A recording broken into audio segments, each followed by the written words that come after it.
video, we will study about the ulcers. What is an ulcer, different parts of an ulcer, and different types of ulcers. And I will give you a brief overview of how you can manage a case of ulcer. Now, what is an ulcer? I know it is not written here, so just listen to me. Or you can write it down while I am saying. Ulcer is a persistent and slow-growing sore in the skin and the mucous membrane. Slow-growing sore, S-O-R-E, in the skin and the mucous membrane. Now, come to the different parts of an ulcer. So, this is the skin. This horizontal line which you can see is the skin. And this thing, the valley-shaped thing which you can see is the ulcer. So, what are the parts of the ulcer? This one marked area is the margin. The two marked area is the edge. This part 3 is the floor. And below the floor, the 4 marked area is the base. So, margin is the junction between the skin and the periphery of the edge. Edge is the part of the ulcer between the margin and the floor. Floor is that part of the ulcer which you can see. And base is below the skin or below the floor and you cannot see the base. Okay, so are the parts of the ulcer. Now, the cause of the ulcer will depend upon the type of ulcer, right? So first, I am classifying the ulcer on the basis of the edges.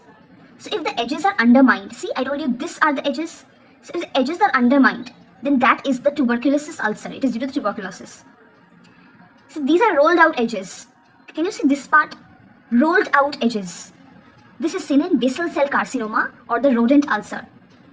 Sometimes telangiectasias and small blood vessels are found over it. Then we have everted margins ulcer. I told you margin is the junction between the edge and the skin. So if this is the skin, if this was the edge, can you see this rolled out thing? So rolled out margins. This is seen in case of squamous cell carcinomas and epitheliomas. This is heaped up, thickened and irregular. Now we have a syphilitic ulcer in which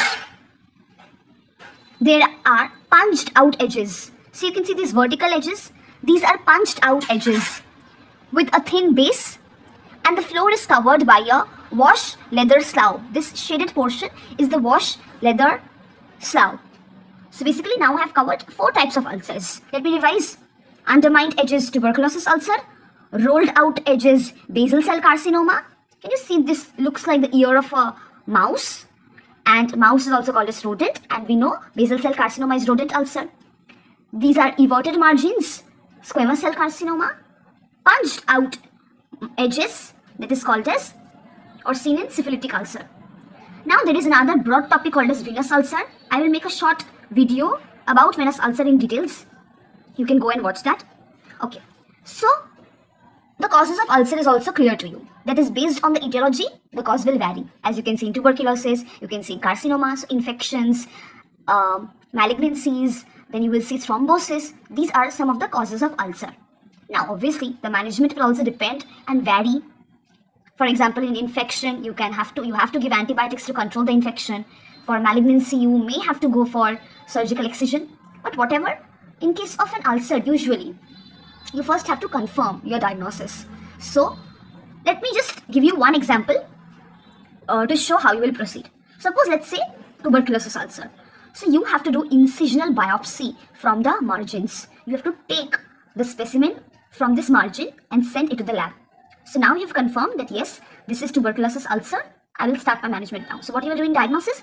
Incisional biopsy of the margins.